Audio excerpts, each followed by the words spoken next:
and we'll be covering the most important things to get you started.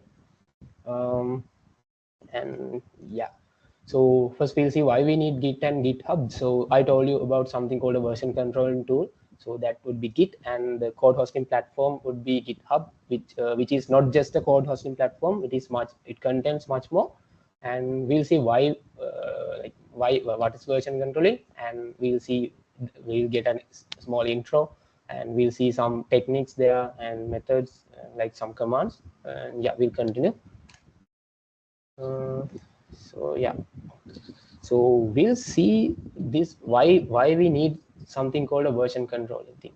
So you'll notice this whenever like you are now in first year, first semester.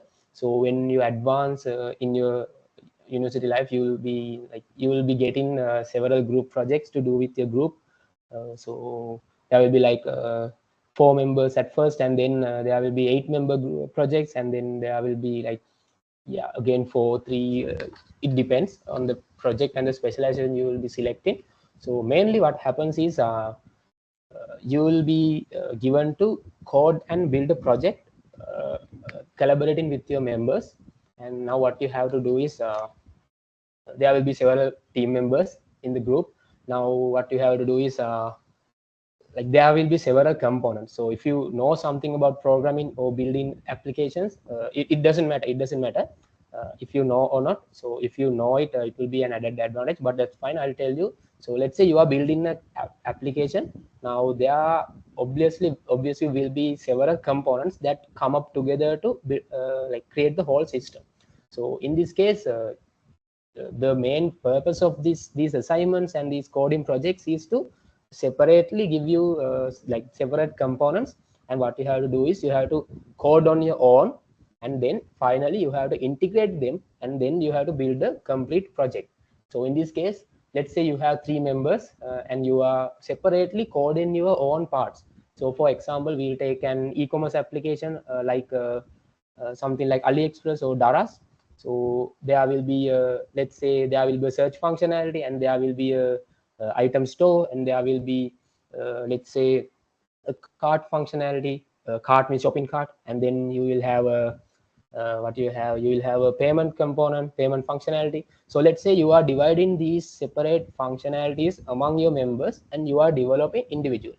So that's the whole point of these projects. And now imagine you are doing like that. Now what happens when you like all the members are separately doing this? Now at one point you will have to put all this together and build the whole application, like come up with the whole application. It's like it's like building something using small parts. So that's it. So the like imagine back in the days, this is how people used to do this.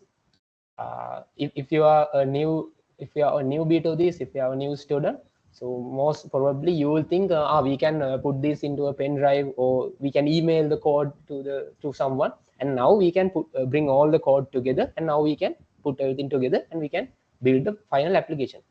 But what happens usually, and you will experience this, definitely you will experience this among groups and your friends. What happens is submission night comes. So let's say the submission is at midnight today. So what happens is the group leader you will be sending your parts to the group leader. Now your group leader will have to open all the codes. Now he has to put everything together one by one. It's not an easy task. It would be easy if it's like a small application, but when it comes to like kind of big applications, you can't do that at the final moment. So what happens is mainly leader won't be able to do that. That is the nature of it. Let's say maybe most of the times it won't work properly, and when you have to present the application, what the students say is to the instructor, you will say we had problems merging the code, we had problems integrating the code, and now we don't have the complete product we can show individually. So but you will get marks if the instructor is good, otherwise you won't. That's your luck. But we should avoid this. We should have a better way to do this. So that is why this version controlling or this file tracking systems come into play. So, and that's why these sessions are done for you, and like we are trying to get you into this, get you to use these tools and do these projects properly. Otherwise, you will end up in states like this. So we'll see. Now we'll see what this version controlling or this file tracking thing I told, what this is. We'll see. So imagine you are like, maybe you are familiar with this kind of a setup, like when you are like doing something, maybe you are creating a report, or maybe you are creating a, like maybe you are creating something, and now this is how you usually do it. Like whenever you first do it, first draft would be version 1, the second draft version 2, like that you will be incrementing that, and then when you are ready to submit, you will name it final. But someone says, we have to fix this is an error, so now you will be fixing that, and you will name it final 1, final 2, final. You have seen this probably. Yeah, so what happens is, this is the way people do usually. And then back in the time, if there were no tools like Git, what you do is you'll upload it to the Google Drive, and uploading the code to a USB drive and or external hard disk, and you will be sharing that. Or you can email the code, or you can print in the code. This is just a meme. Don't care if you don't get it. So this is the usual setup, but this is not like a proper way. So now we have tools to do this. So I'll tell you what this number is. If you like, mostly you are familiar with your mobile phones OS. So we have mainly we have two divisions, Apple users and Android users. So both of them are getting updates. Usually they get. So let's say Android version, maybe 14.1.2. You get updates like that, right? You are familiar with that. So even iOS also getting 16.0.5 like that. So this is the number in system that they use to keep track of what changes they did. So think of, let's say now the major version I think of Android is it 14? As I remember, it's 14 or something like that. So the major version is 14, and they give a name for it. Maybe earlier it was like Kit Kat, Jelly Bean, Lollipop. The names came like that. So that is the major version and the major version number. And minor version, these are incremented if new features are added. Let's say they added a new feature called something like AI photos filter something. Then they can increment this version by 1. So that is a minor change. Patch means they fix the bug. So let's say iOS or Android 14, let's say Android 14.0.0 is there. Now they fix a small bug, small error in the code, and now they have to keep track of which version they fixed the error. So now they have to mark it somewhere. So they are going to increment the number here by 1, and they'll have a note somewhere, this version contains the bug fix. So that is called version control. And this beta alpha thing, don't worry, beta is like for like testing purposes, they are using beta codes like that, and alpha there are things like that. And that is basically what version controlling is. And if we have a system that helps us with version controlling, what we can do is, if we have an error, so imagine this.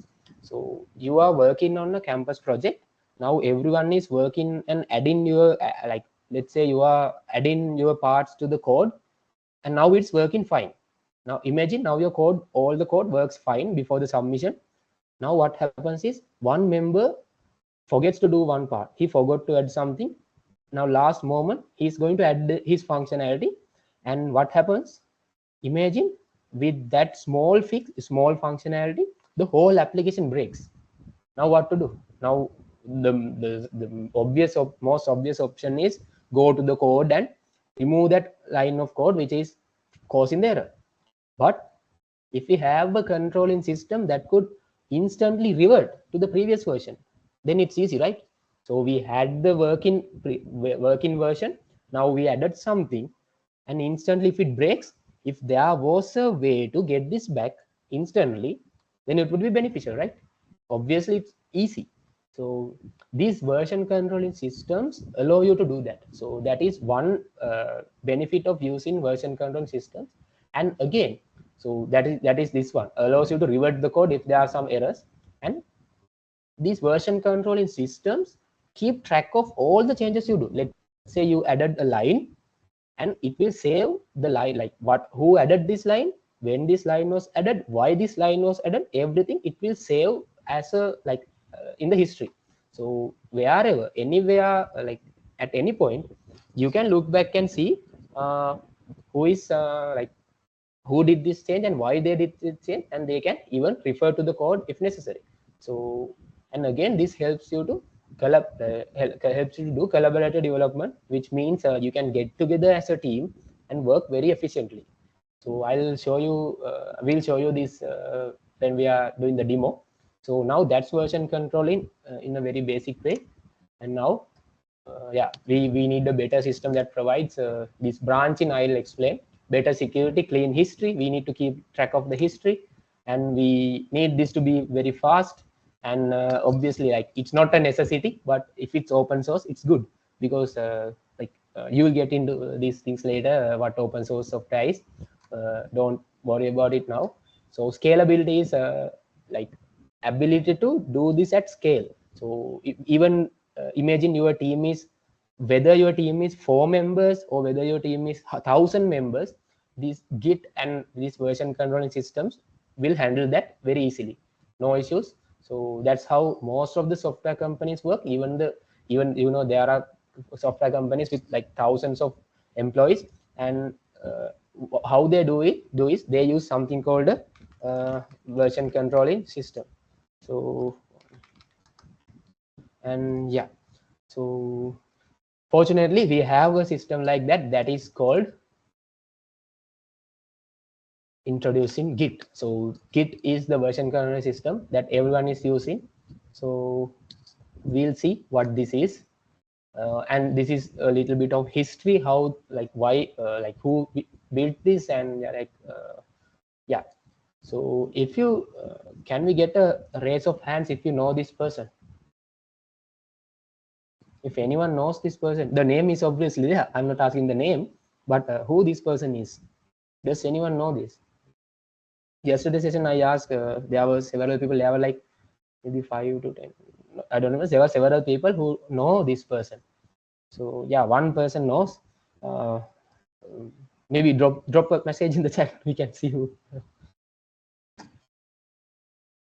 You can engage with us, and like you can ask anything, you can tell anything.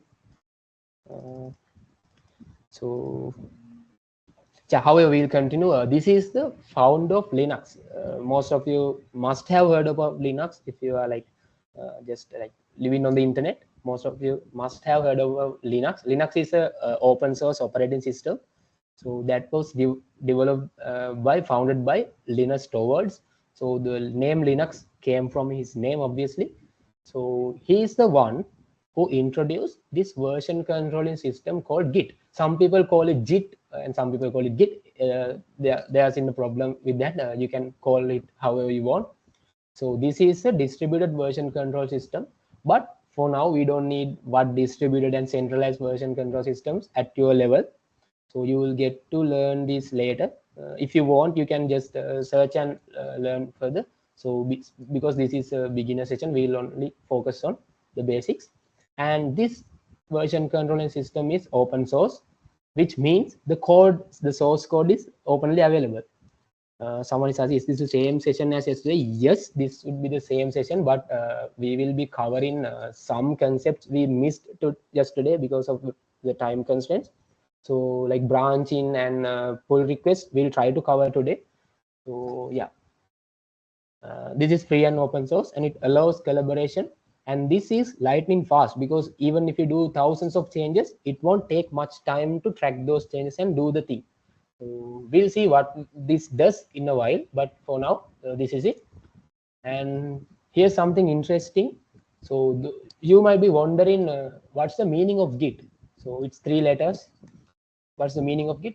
This is the definition Linus Torvalds, who is the founder of Git, gave 20 years ago in an initial like a documentation.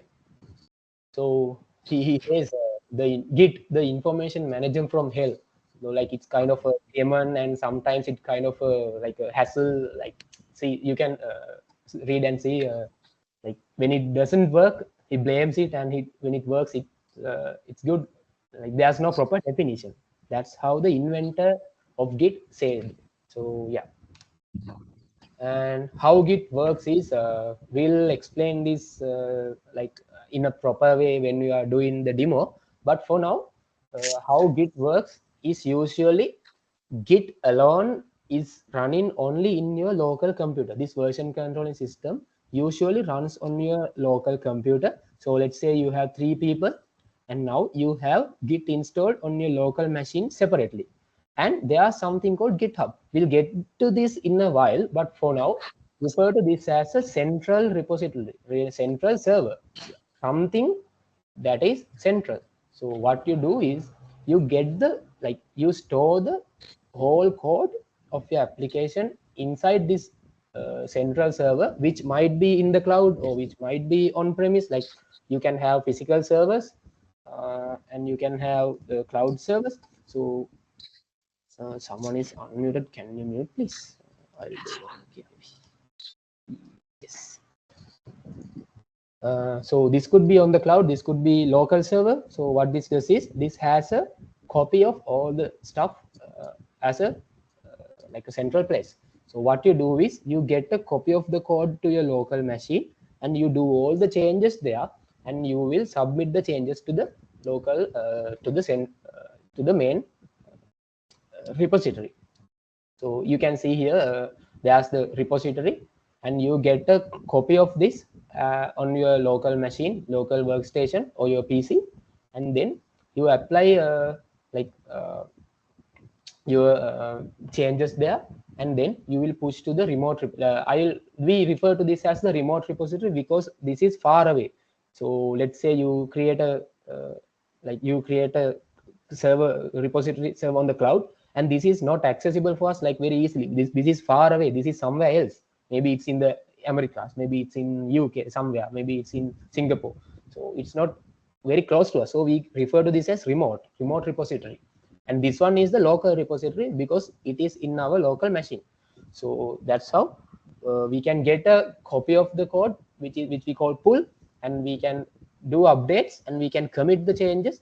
I'll explain all these terms in a while, don't worry. We commit the changes, that's how we call it. And then and we'll push this code to the remote repository. Now everyone can access this. So imagine you put up a website on the cloud, on a server on the internet. So anyone can access it. If we enable, like if we put this into the internet, anyone can access it. Similarly, this remote repository can be accessed by anyone, which means that problem is already solved. So like we talked about sharing the code with a pen drive. We should talk about sharing the code with email. Now you don't have to worry. So you are hosting this code on a cloud platform. Now anyone can access if we give permission. So if we can set it private or public. So if we set it to public, anyone can access, or we can add members, then we can give permission, then they can access our code. So now what happens? You all can work together as a team very easily. So we'll see how to utilize this. Now you have a clear idea on how this thing works and like what this is. So I'll wait for like 1 minute if there are any questions until like so far you can ask before proceeding, because I think we have covered like what Git is. If you have any questions, you can raise your hand, or you can talk, or you can type in the chat. We'll wait a small time. Is it clear? Is it clear? Like what? Like you will get a better understanding when we do the commands and when we get into this practically. So someone.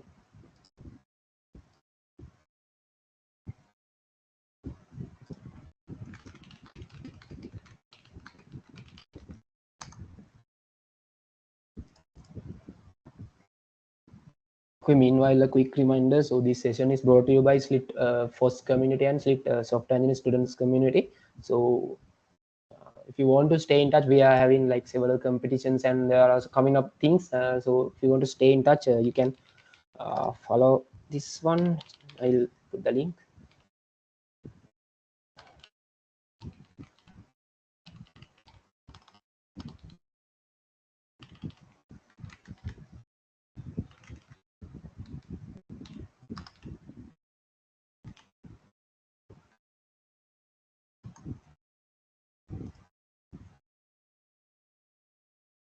So stay in touch, or if you want, you can, if you are sharing anything, just mention us. So yeah, stay in touch, and yeah, we'll continue. So there are no questions so far. If there's anything, just we'll discuss it in detail. Just ask. This is kind of a discussion. So yeah, we'll move on. So this is a kind of a detailed version of the like what I explained. So this is you'll understand what these green color commands are, these commands, and you'll understand when we do the demo. So what we do is we have a directory which is the code file, like code. You will have a folder which contains all the code. So what you will do is other members will be adding the code to this one folder. So it should be in one, no? Otherwise if it's in separate folders, it's not going to work. So we have one central folder, and we initialize it as a Git repository. So there's a tool called Git. To use that, we need to instruct it to like consider this. Like let's say we have a file. Now we have a file, and to consider, like to use this file with Git, use our code with Git, we need to instruct Git to like start using it, like apply it. So this is how we instruct Git to consider this as a repository. So whenever we use Git init, it will create a new repository.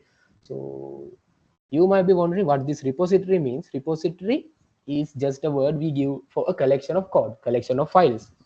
That's what we call a repository. So we initialize the repository, and then what happens is you add files. There's a thing called staging area, which you work on the files and like you keep it there temporarily. And whenever we are done with the change, let's say you add a function called, you add a button to a website. Now while you are working, whenever you are ready to put this out, you can commit the change, you can commit it. That's what we call committing. Whenever you are ready to like put that feature out, let's say whenever you are done with the button, done with doing the button, then you can give a message. I created the button. You add a message, I created a button.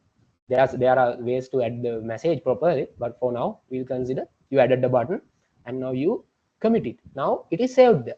So you will see this when we are doing the demo, and now it is saved in your local repository. So I told you we initialized the local repository, and now we put the files into the staging area. Now we are finalized with the feature. Now what we do is we commit it by giving a message. Now it's saved there with the time, with the details of who did this and when you did this and what got like what change did you did, where did you do this, like which line got changed, which characters got changed. Everything is saved there. No need to worry. So anytime later on, even if it takes like, even if it's a 10-year project, even if it's a 20-year project, you can still go back and see the initial things you did on this. And yeah, whenever you are done with all the things, you can push everything to the remote server, remote repository. So we'll see what this GitHub is in a while. So I have a kind of a like analogy to explain you this staging area and this committing thing. So imagine you are running a t-shirt business, or you are t-shirts. Now like when it comes to software, it's not t-shirts, no, it's code name. So what you do is you create the code or modify, and then what you do is consider a t-shirt business. What you do is you create the t-shirts. Now you package them for a delivery. Imagine you get an order, you package them for a delivery. Now what you do is you package. So imagine you write the code, you put that into the staging area similar to packaging, and now you are committing. Imagine this as like you are putting it to a shipment, your container, and now what you do is you push it to the repository. You are sending it out somewhere. So that's what, like to have like an analogy, we created this thing. This is not actually what happens. It's not packaging, not doing anything. For understanding, I chose this t-shirt example. So similarly, you write the code, you put that into staging area, like and then it's ready to send, and like you are like finalizing the changes, adding a message, adding a note, and then you send it. So that's all the things that you need to know. So we'll continue. Now we'll see what this GitHub is. You have probably heard about this GitHub. So this is how you write the name G and H capital. It's not a problem. So GitHub, even you can read it as GitHub or GitHub, it doesn't matter. So this is a cloud-based service that helps developers store and manage their code. So, and as well as track and control changes to their code. On GitHub, what this does is you can store the Git repositories you created. Like you saw earlier, we initialized the Git repository on the local machine. Now what we can do is we can put this whole thing on the cloud on a place called GitHub. GitHub is the brand name, like it's a name. There are several other companies also, like Bitbucket, and like there are several other platforms also. So GitHub is the most popular one among like the developers, because it's kind of, it has a good free plan, so that's why people are using it, obviously. And it has been in the use since maybe like I think 2000s, I don't remember the year, but like it has a good reputation and good popularity, so you don't have to worry about using it. Some companies, when you are doing internship, you'll notice some companies will be using Bitbucket or other tools.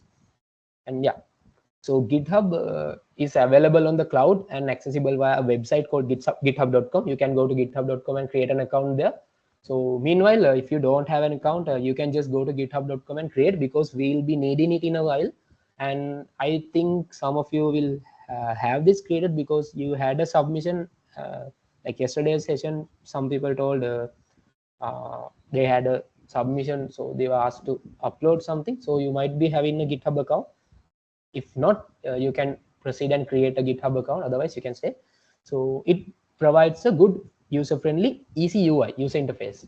So no need to go do code in there. So you only have to worry about the Git commands. Otherwise, GitHub, it's just pressing some buttons. That's all. And it provides a complete ecosystem for developers to write and ship code. Shipping code means like sending out code to the public, like as a release. So you don't need to worry about this. These things you learn later on. GitHub is not just a code storing platform. There's a lot of things you can do with that. It's an automation platform, and there are many things you can do. So that's it about GitHub. We'll move on. This is the mascot of GitHub. Actually, this session was prepared as an intro to GitHub mainly. So we added these things. This one is, you have seen the GitHub icon. This is called an Octocat. Its name is Mona. Yeah. So Octocat means it's a cat and an octopus mix. This is a toy they give out like when you come to the events and those things. Yeah. And Git and GitHub are totally different things. These are two things. GitHub is a platform where you can put your code on the cloud, store your code on the cloud. But Git is a version control system that is installed in your local computer. So those are two things. GitHub is on the cloud and Git is on your local machine. I'll tell this thing very briefly, but you will see, like you'll understand what this is now, and you will see this clearly when you are doing the demo session. Now, there's a thing called branching. So imagine you are working on a software. Now you maybe you don't know very much about development. You are new to this. It's fine. Just listen, and if you like, if it's not very much clear, just ignore. You will learn this on the way when you are doing these things. So think of this. I'll get an example. Think you are building the app called Uber. You know the Uber? So you are building the Uber app. Now, someone unmuted.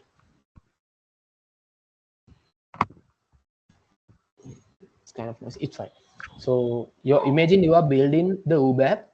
Now, initially, now think of it. You need to add a new feature to maybe track your vehicle, track your car. So it's already there. But think of it. You are now like you were in the back. You were back in the day. You were in the Uber team, and now you are building this app. Now you are assigned to build this user car like ride tracking feature. Now what happens is you need to add your code into the main code base. Now whenever you add the code to the main code base, if there's a bug, now whole thing will be destroyed. So yeah, it's right. So you need a better way to isolate your, like you need to do this separately. So Git provides a way to handle these things very easily. That is called branching. So what happens is you get the main code base is there, and you get a copy, and you are working on it without interrupting, without disturbing the main code base. So whatever you do will be handled in your branch. It's like branching in a tree. So in a tree there are several branches. So if you are working on one branch, it doesn't affect the other branch. So you can independently work and do anything. You can do any stupid thing on your own branch. So whenever you are done with this, you can combine your branch with the main branch, which is the main code base, and now all your changes will be carefully automatically added to the main branch. So it's easy.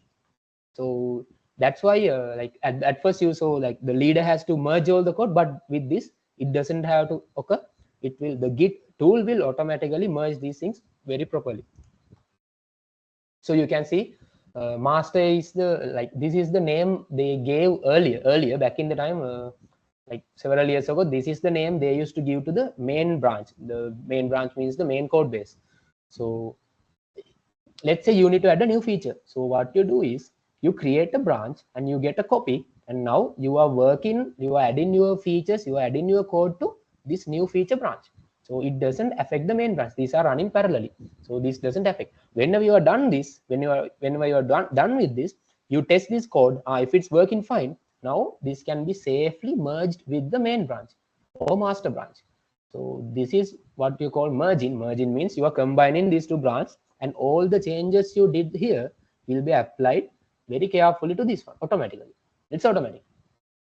So there will be conflicts, but we won't be discussing these things now. We will get to learn this in a while, like when we are doing these projects. So yesterday's session we couldn't cover this because of the time limits. Now I think you have a clear idea of what this is. Just don't think too much. This is, you are getting a copy and you are working on it. Whenever you are done with that, you combine these two branches and Git will automatically add the changes you did to the main branch. So that's it about branching. And there's a thing called pull request. We'll get to this in a while. Pull request means you are requesting to merge a branch, like to combine a branch. That's something else. We'll get to that later. So we have several things to do. Yeah, I think we can move on to the demo session now. Tulina, do you need more time or? Yeah, no, I can solve. Okay, great. So thank you, and Tulina will do a demo session and show you how this will be done. If you haven't installed Git in your machine, you can download and install. I'll put the links meanwhile. Tulina, you can take over. Thank you. Yeah, okay. So am I audible and Yes, am I audible and visible. okay? And yeah, Okay, then let me share my screen. okay. Okay. So, can you see my screen? Yes, it's visible. So this one, right? The one with VS Code. VS Code. I can see VS Code. Yes. Okay. So first of all, I should introduce myself. So I'm Tulina Vikram Singh, and I'm the Vice President of SLIIT FOSS community. And currently, I'm working as associate software engineer at Club.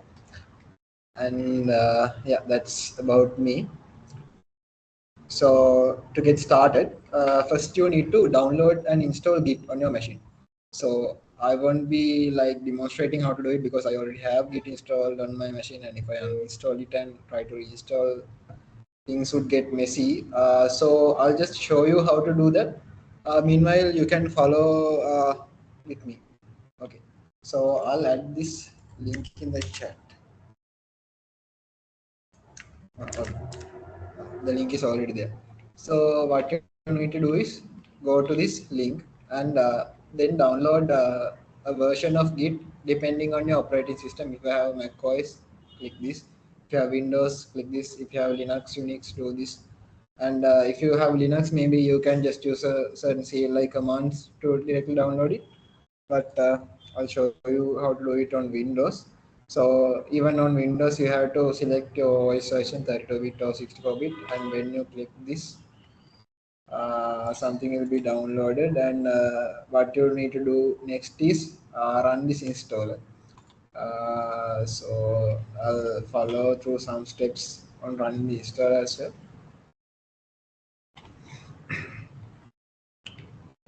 Meanwhile, if you have any questions, you can ask in the chat or you can unmute yourselves and ask.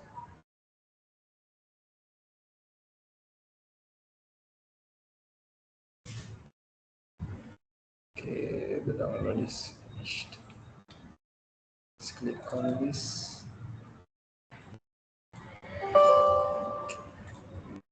Okay, so when you click on the installer,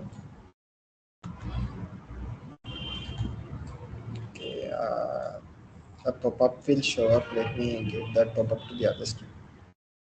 So this will show up, and then you have to click install and follow through this. I won't be doing that, but if you get any issues when you're trying to do this, please let me know in the chat. I'll help you. So I'll give 1 or 2 minutes for you to continue with this install, if that's okay. And meanwhile, it's better if you can have VS Code installed as well, but it's not mandatory.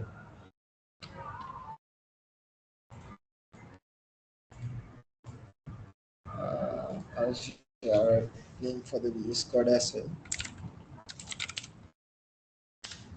So VS Code is sort of a code editor which you will probably need in your future projects. You can have this installed as well if you need.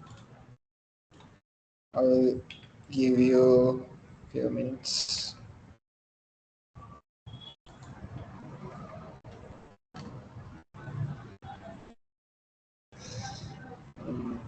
So yeah.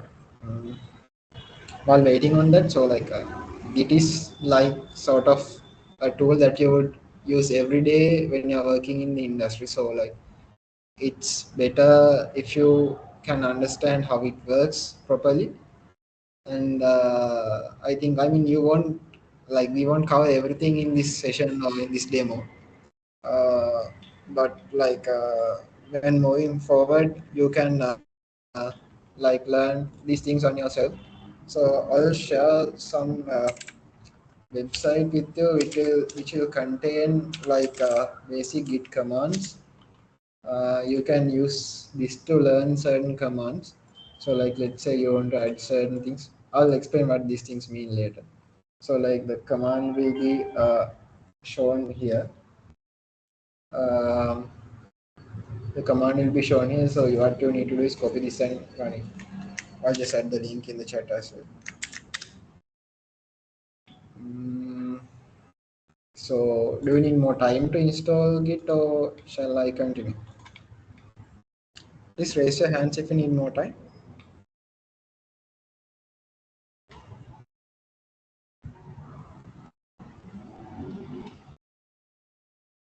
Okay, the silence says you don't need any more time, so I'll continue. Okay, right. Once you have Git installed on your machine, what you need to do next is configure your username and email. Sure.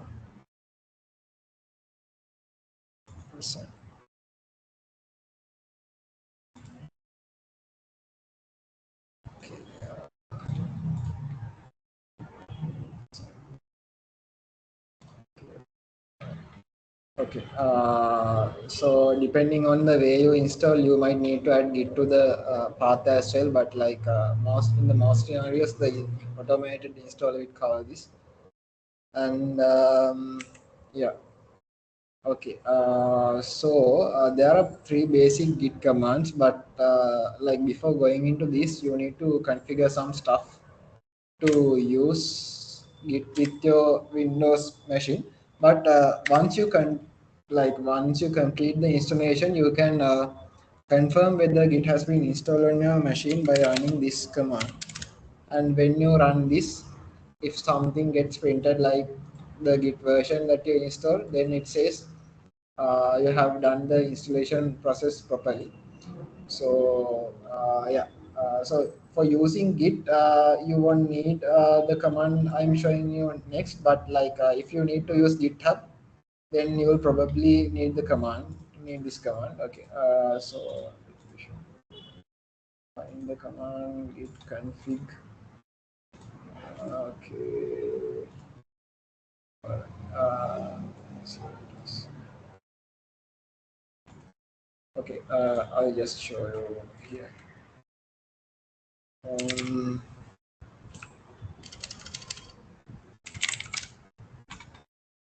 okay, so to find the command, you can see where's this config. Okay, configure name and email address. So this will show you the commands that you need to run to configure your username and email. So once you have completed the installation process, you can run these two commands to configure your username and email. So to do that, you need to open a command prompt or terminal or like depending on your voice, whatever you use, and then paste these commands onto the terminal. And you need to type your GitHub username here. Mine is already configured there, and like my username is something like this. So you need to run this and then press enter. And to configure your email, you need to run this and then add your email here, right? Excuse me, Tulina, it's kind Yeah. of laggy. I'm not sure if it's for everyone. Uh-huh. Uh, Okay. Maybe you If can, I turn off the camera, then yeah, maybe. that would Uh, make it easy. okay. So is it It's okay now? frozen kind of. Maybe can you reshare the screen? Stop and maybe. Okay. Sure.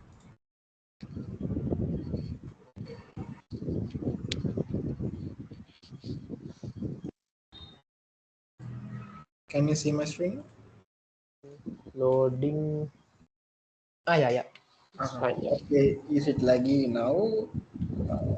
Can you drag the window up? We can see that. Yeah, it's fine now. It's working. Okay. Then you need to set your email here as well. Uh, so yeah, that's the process you need to follow to configure your username and email. I'll share these commands in the chat. The screen is a bit laggy, but you can share the commands, obviously. Yes. Mm, okay. Sorry about that. So what's the issue? I can clearly see the screen. Mhm. It's But the kind voice Can of is a bit you laggy. can you try to do something? Let me check whether it's like. Okay. Like, do you see the screen clicks or mouse yeah. movements without lag?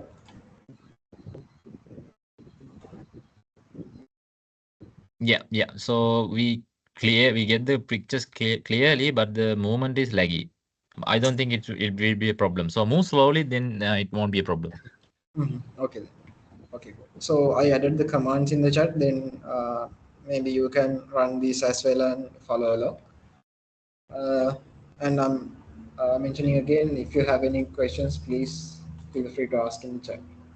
Okay, right. After configuring your username and email, what you need to do next is basically create a Git repository on your local machine, right? So to do that, if you have VS Code, basically you can open any folder through this, or if you don't have VS Code, what you need to do is go to some kind of folder where you need to add this code. Let's go here, and this session is Git 101, right? Git 101. Okay, no, there's another folder. Let's rename it. Create some kind of a folder that you want to add your code inside. Let's go to this folder. Then after that, you can open a command prompt, or maybe if you have Mac, then your terminal here. So I don't know how you are doing it on the Mac machine, but on Windows, you can go to the folder, clear whatever is here, and then type cmd and then press enter. Then a command prompt will open up. Okay, that's how we do it. And after opening up the command prompt inside the folder you just created, so like this folder is where you would probably like add your code inside. And yeah, so after opening the command prompt, you can run this command git init. Okay, so what this should do is it will initiate an empty git repository in this folder. So like probably you won't see this because it's like this is a hidden folder, and you need to enable settings to give hidden files to see this. If you like enable it from here, then you can see it. If you disable it, you won't. So like you don't need to go inside this folder and do anything with it. It will just be there. I'm just mentioning to like tell you how the things work. Okay, after initiating a Git repository, you can run this command and test how things are going. So when you run git status, okay, I'll share the command as well. I'll share the command in chat. Hope you are following Tulila, along. quick reminder again, the images are clear, but the text and everything are slow to appear on the screen. So it would be great if you can wait a bit until till you enter for the command, so they can actually see the command itself. So move slow when you Okay. are doing like typing in things on the terminal. Okay. Okay. Yeah. So I added the commands in the chat. You can run them yourselves as well. So when you run the git status command, you can see something like this on branch main, no commit set, nothing to commit. Okay. So what this says is by default a branch is created. That branch is called main. As Pawan mentioned earlier, this was called master, but like due to certain cultural reasons, like they have renamed this to main. But you can change the name. I'm not sure what the commands are, but you can change the name if you want. The default branch. Okay. So yeah, that's how you basically initiate a Git repository. Then I'll open up a VS Code to like make the demonstration more visual and show how the things are working. So if you have Windows machine to open up a VS Code inside this folder, what you need to do is like code dot type this code and dot. It would open up a VS Code inside this folder. If you have configured VS Code to be the default folder, default code editor, or type the command in chat. Right. And here as well, you won't see this. You need to like enable VS Code to show this folder. There's some config. You don't need to worry about that. So after opening up this, then you need to open a terminal. Like the same terminals like you opened up here. I'm just opening up in VS Code. So to open up a terminal, you can use this shortcut.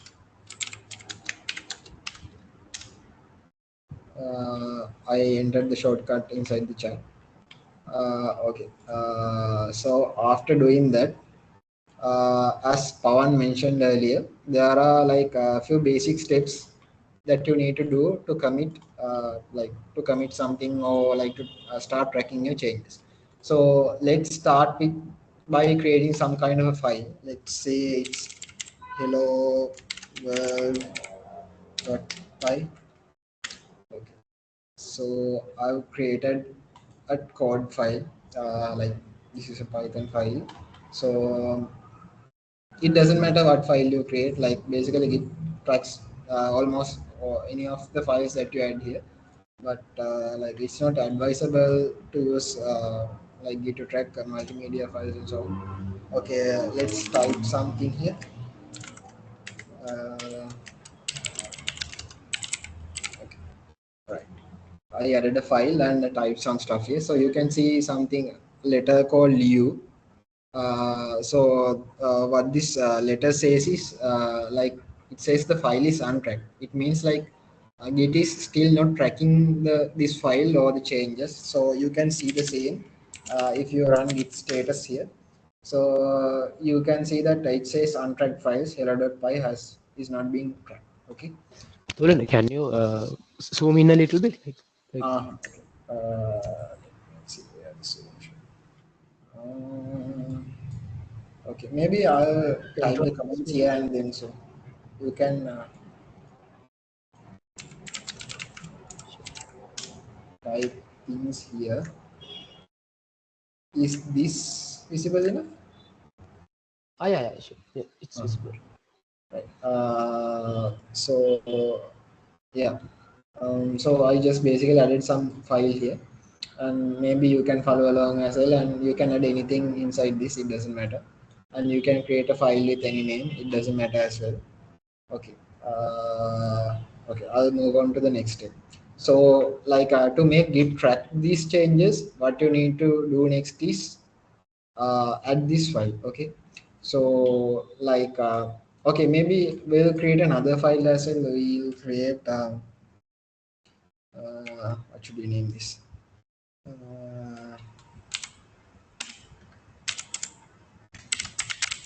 See this type print maybe my name. Okay, okay, I added another file as well. Okay, right. Then we'll run git status again and to see what this will show. Okay, when I run git status again, can you see the output of the command? No. Pawn, is it visible now? Is the output of this command visible? Yes, yes, it's visible. Right. Now you see two commands here, hello.py and myname.py. That's basically because I added two files here. And okay, so let's say I need to commit this hello world.py file to Git. So like before committing something, you need to stage your changes. Staging is like preparing something to be committed. So like if you need to stage only this hello world.py file, what you need to do is run git add and then the name of the file. You need to run this hello world.py. You need to run this, okay? All right. I'll add this command as well in the chat.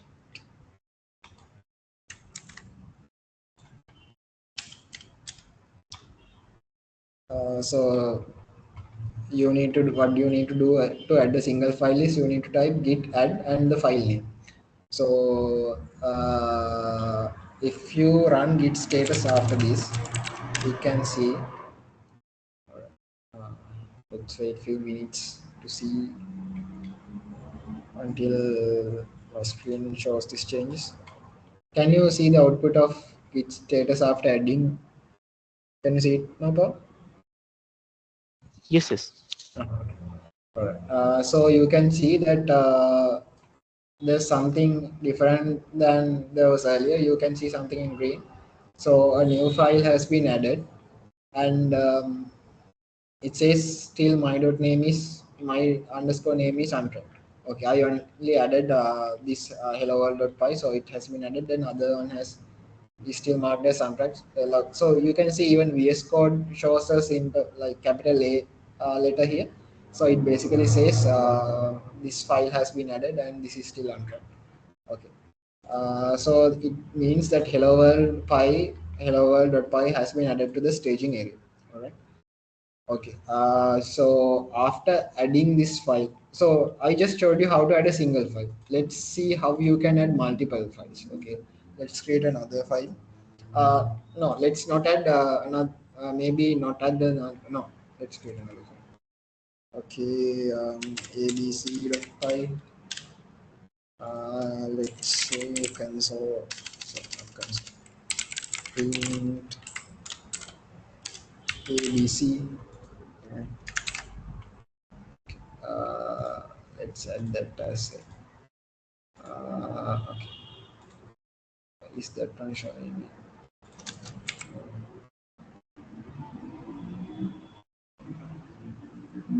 Okay, let's not worry about that one. Right. So I added another file as well. Let's add another one. Let's add another one. Maybe x.py. Let's type something here as well. Okay. So we have two untracked files now. We have three untracked files now. Let's say you want to add two files to the staging area. So what you can do for that is you can type git add abc.py and x.py. Okay, so you can type a list of file names that you need to add. I'll share the command in the chat as well. So you can type these and then you can press enter.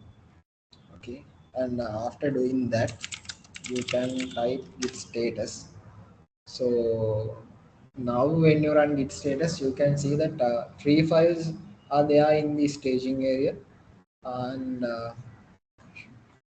three files are there in the staging area, and even VS Code shows three files with symbol capital A and one file with symbol capital U. Can you see this output?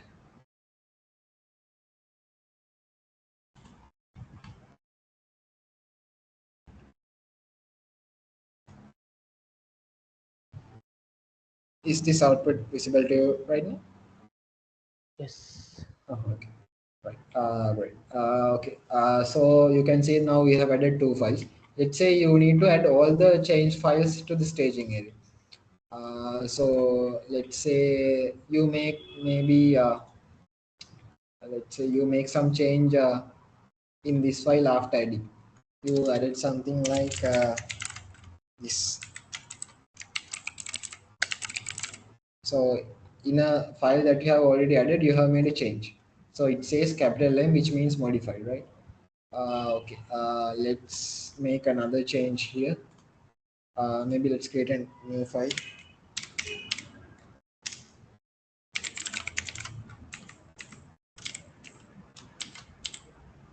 Let's print by.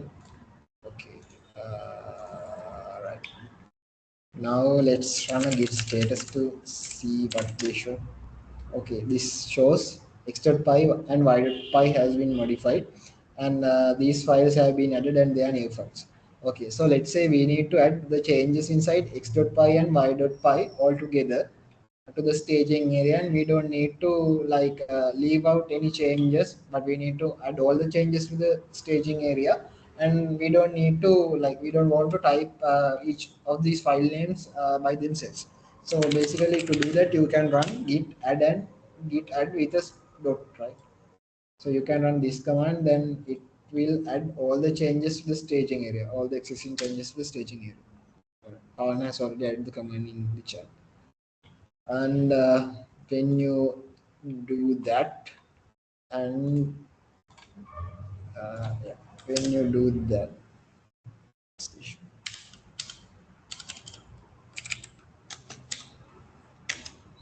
when you do that and run a git status, you can see all the files are now being tracked. Okay, all the files are now being tracked. So all the files have been added to the staging area. Okay, so that's basically how you add files to the staging area. After adding the changes to the staging area, what you need to do next is you need to commit these changes. So committing is like registering these changes inside Git. So inside your repository. So to do that, what you need to do is you need to type this command, git commit -n, and then add a commit message here. So like this commit, let me add that one in the chat as well. Git commit -n, add your commit message here.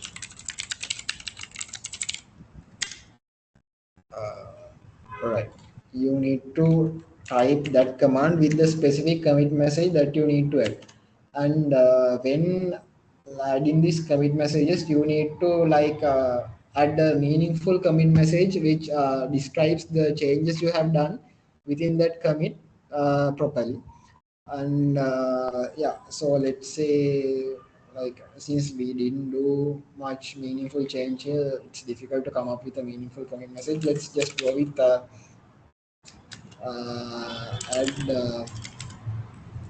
uh, let's say add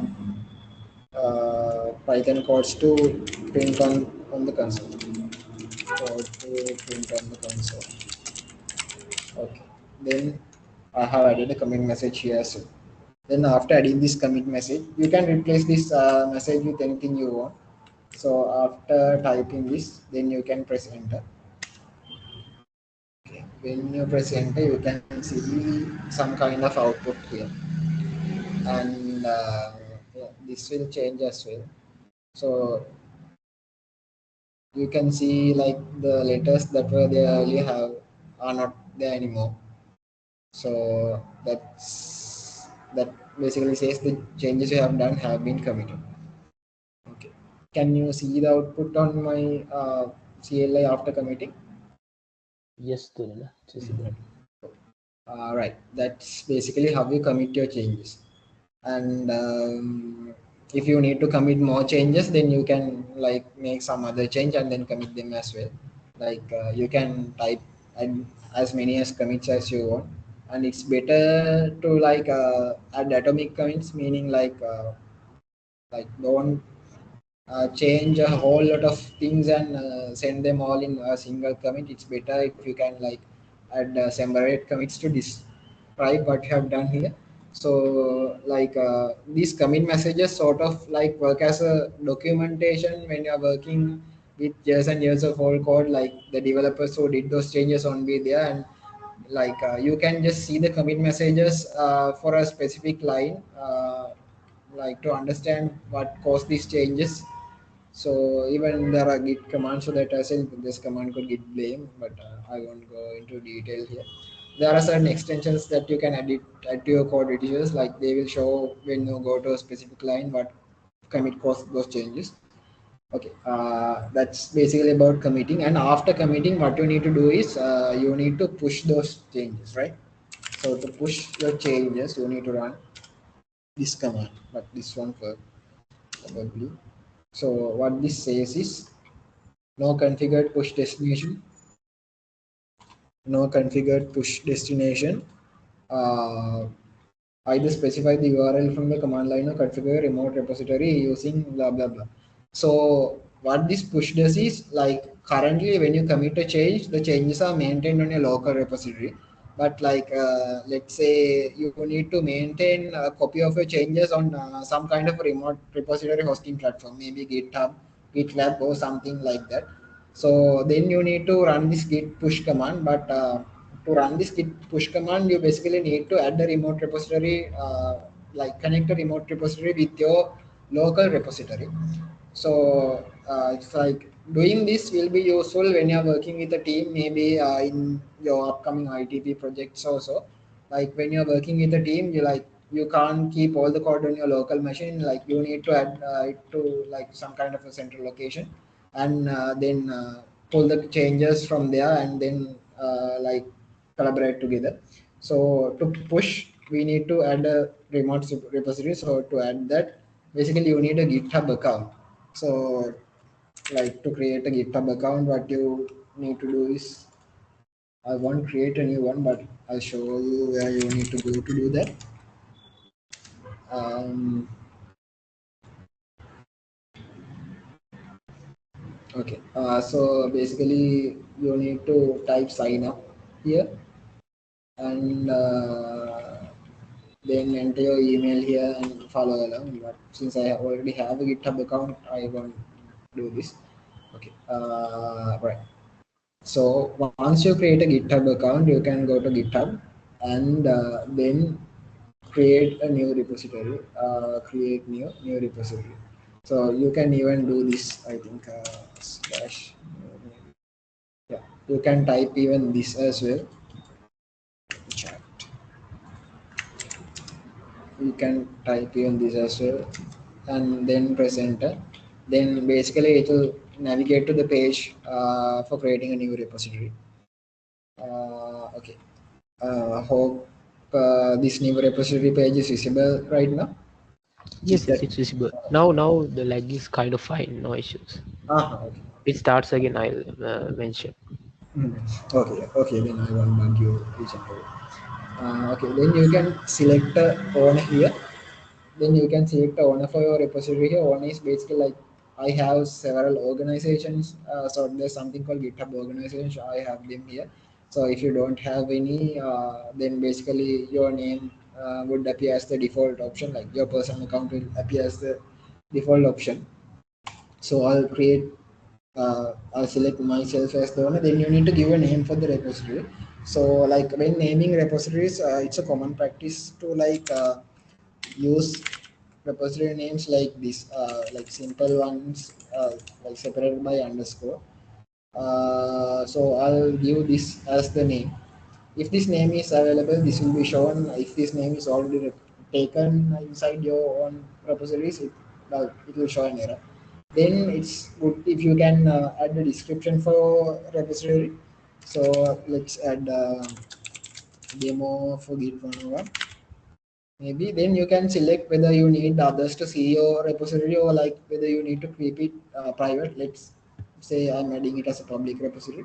Then you can select this to add a readme file as well. Then you can even select a git ignore based on the coding language you're using here. So I'll not go to those stuff. I'll just create a repository here. Okay.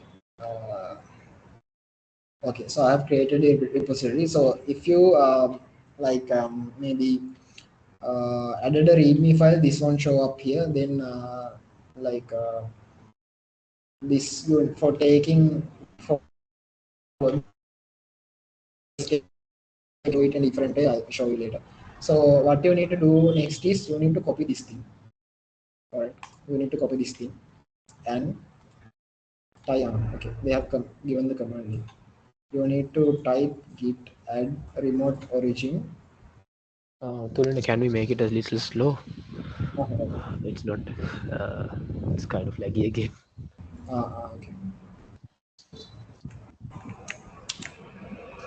I'll basically add the command in the chat. Like you need to add your repository name here.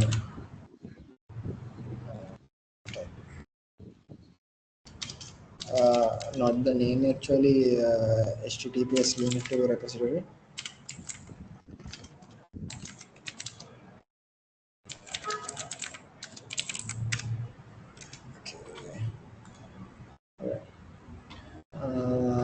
You need to do this next. Is this screen visible right now? Yeah. Okay. Okay, right. So I'll type it here as well. All right.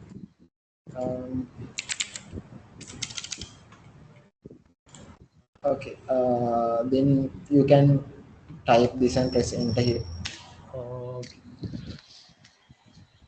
What I typed was the command that I showed you earlier. Let me show you a bit soon. So, yeah, this is what I typed. Shall we use the terminal? It's Okay. it's maybe it's lagging. Now it's visible. Okay. Yeah. So you need to type this and then press enter. Like you need to replace this with your own GitHub repositories link. Like when you create a repository, it will be shown either here if you didn't add anything to the repository, or it will be shown when you go to the repository. Let's say let's go here. When you go to the repository, in this code section there will be something like this HTTPS. You need to copy this thing. Okay, can you see this screen? Hold on 1 second, and like, can you highlight and show it? Okay. Can you see this? Yeah, now fine. Yeah. So you need to copy this command from your, like whatever the repository you create. If you add any content to the repository like readme file when you're creating, you need to copy it from here. Code and local HTTPS. Copy this and then replace that ending part, this thing, this URL with the one you just copied. Otherwise, like it'll show up if you created the empty repository. Okay. Okay, so I copied that one. Then what you need to do is you need to run git push. Okay, let's run a git push here. Can you see the git push command that I have typed here? It's appearing one word by word. Yeah, now fine. So I typed it and then I got an error. So it says either specify a remote URL and from the command line blah blah blah, or type this. Okay, I'll just go with this. So what this is like when you are creating a repository on GitHub, what you are doing is like creating sort of a another repository on GitHub. Like, so you need to match the branch on your local repository with the branch on the remote repository. So this is what that's doing. Like this says the this says Git to match the branch that are working currently on your local repository with the main branch on the remote repository. So then I'll press enter with this as well. Okay. Aha. So when I press enter, you can see I have pushed some stuff. I'm seeing some kind of output. It says main is mapped with the main on the remote repository. Can you see this output right now? Yeah, it's visible. Tolina, do we have to mention if they are first time users, they'll get the login, that part. Yeah. So if you are There's a like, screenshot on the presentation, like how uh, it appears.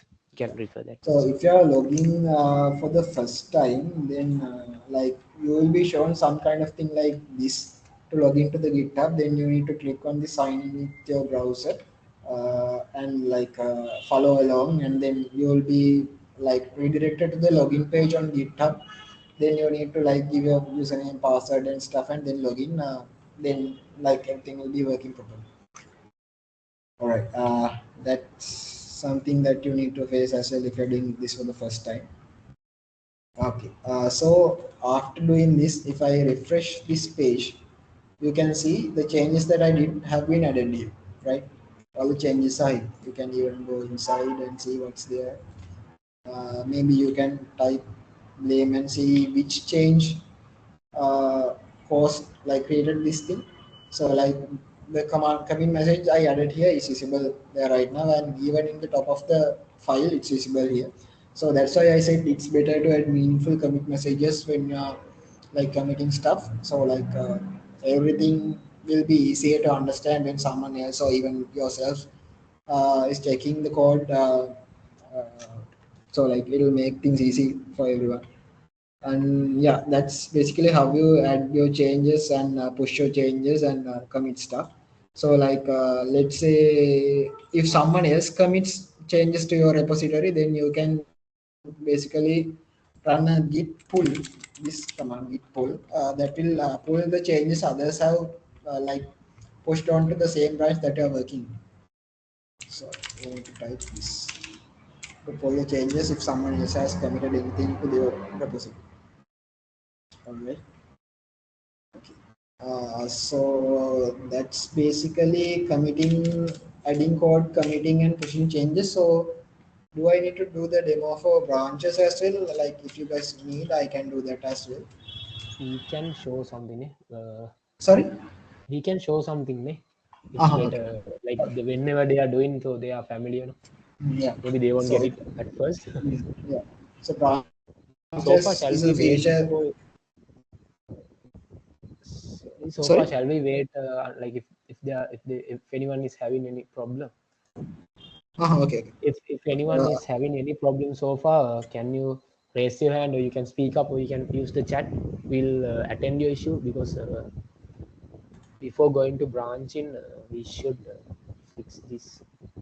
If there's an issue. if you have any issues, even you can unmute yourself and ask well. Yes. Okay, seems like it's fine, right? We can continue.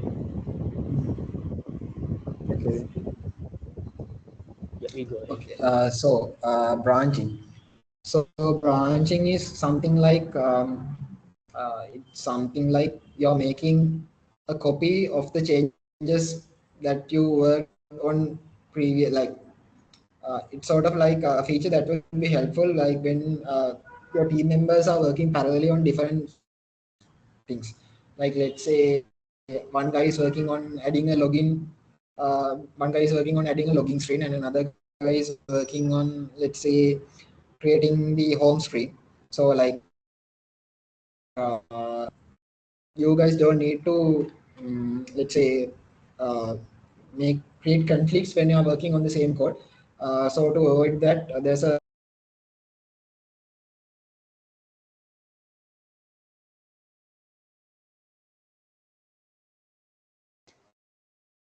Ulina, you got muted somehow, I think. Okay. Which part did you miss? Just you were introducing like branching, why we need branching. You started Okay. Yeah. So yeah, new features. Yeah. branching. Yeah. So yeah, you would need that when you're working parallelly with a team, like when different members are working on different features. So to do like to create a new branch, there's a command that you need to run. Like there are actually multiple commands that you can use to do this, but basically most of you are familiar with this command on your tutorials. I'll show use this. Therefore, you need to create a branch that is based on when you're creating a branch. Basically, all of the time you are creating a branch based on the branch that you are working currently. So, like if you need to create a branch based on a different branch, there might be commands as well, but I'm not familiar with them. So to create a new branch based on the branch that you are working on currently, you need to type git checkout and then add the branch name. But like if you are creating this branch for the first time, then you need to add this minus b flag. So let's say I'm working on a login feature, then I can give this name to the branch that I create. So like if this is a feature, basically we type feature and slash and then some meaningful name for the feature that you're working on. And if you have any ticket names, like if you're using Jira in the company, then you can add them here as well. So you can type this command. I'll add this in the chat.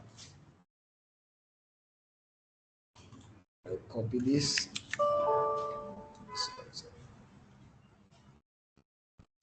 Maybe I'll type it in the chat. It's easy.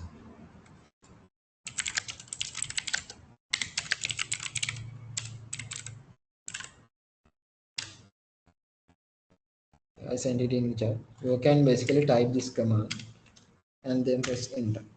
So it says you have switched to a new branch. Okay. Uh, so after doing this, when you run git status, it says on branch main feature login, nothing to commit, no changes have been added. Hope you're seeing the same screen that I'm currently working on. Yes. Okay, great. Okay. So let's say you need to this is sort of like a tip. Let's say you need to like switch to the branch that you worked on previous. So to do that easily, there's a command like this. Git checkout, then you need to type a dash. When you type this, then you will switch back to the main branch. And if you need to switch back to the feature login branch, you can type this. Okay, like this will make your life easier, a lot easier. So okay, so now I'm on this feature login branch. Like after switching to this branch, let's say I need to make some changes. You would see that the feature login branch also has the same changes that were there in the main branch, because basically I switched to this branch from the main branch. Yeah. Okay, let's make some changes to these files. Let's type printing by again. Let's type this. Okay, I've made a change here. So you can again use this. I've made a change here in this new branch. You can type. You can add this file. Like you can follow the steps that I showed you earlier. So if you have VS Code, you like don't need to work on like you don't need by commands by clicking on this and then type the message here and then commit as well. But like I just show you how to do it with the CLI. It's better if you know how to use the CLI, because like then you would understand how like it works properly. So like when you make things a lot easier, like it will be difficult to for you to understand the internals, and it will be difficult for you to debug certain things later on in your life. Okay, let's. I just added the file here by clicking on plus sign. You can like even add the changes by clicking, typing git add and dot as well. This won't add anything because I have already added the file. And then you need to commit this change. Let's give the commit message as add some text. Don't type like commit messages. This kind of vague commit messages like make some changes, add some changes, change something. Don't be like that. Always try to be specific about your changes. Um,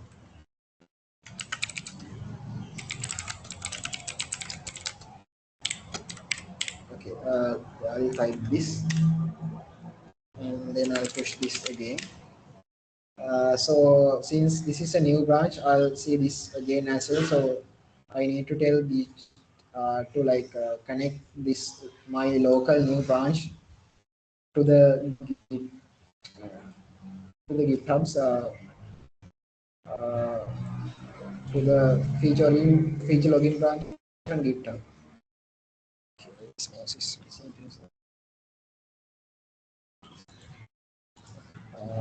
I can type this, then it will basically push these changes.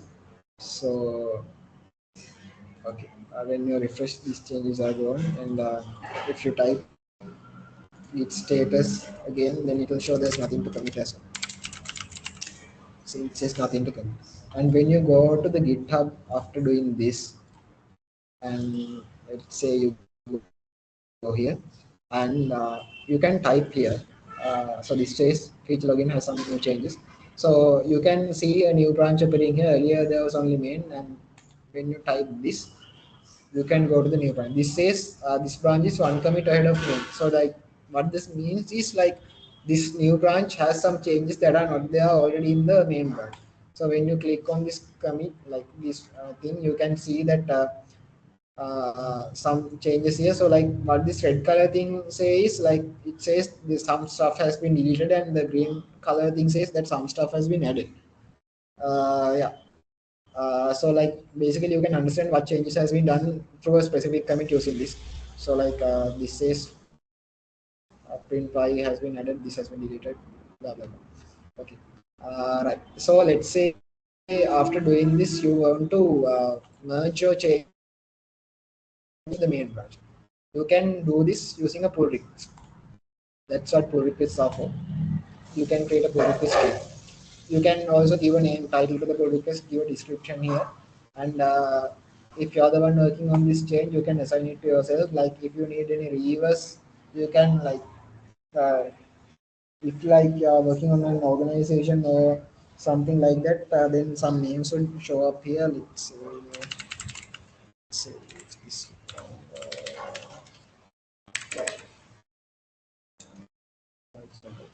Okay, so I have since I haven't added anyone to this repository, any names are not showing, but like you can add someone's names to read your change. Okay, then you can like click on this and create a pull request.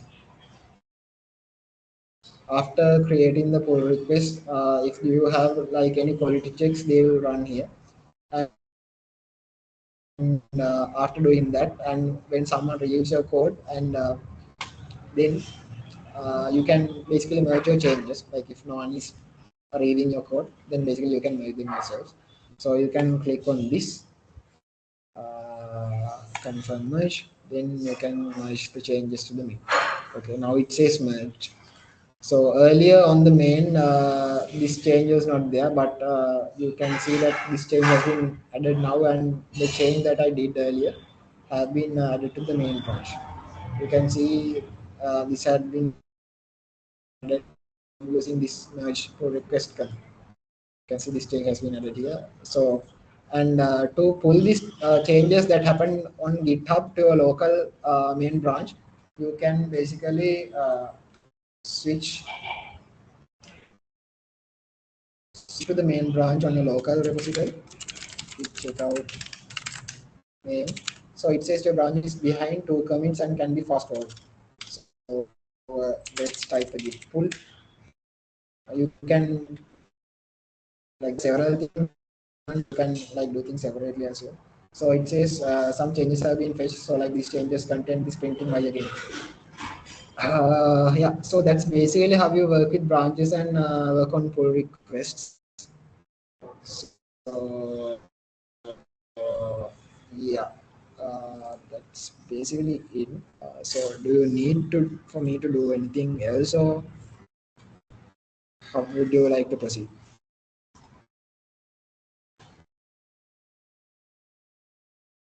So if you have, do you have any questions in the content I just did right now?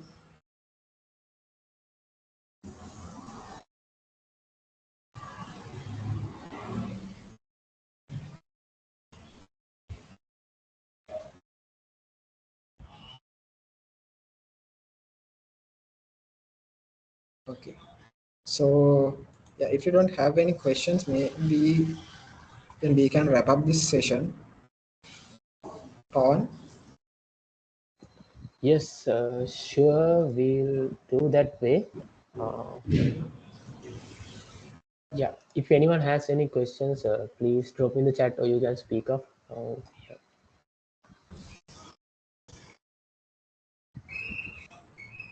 So let me stop the recording for now.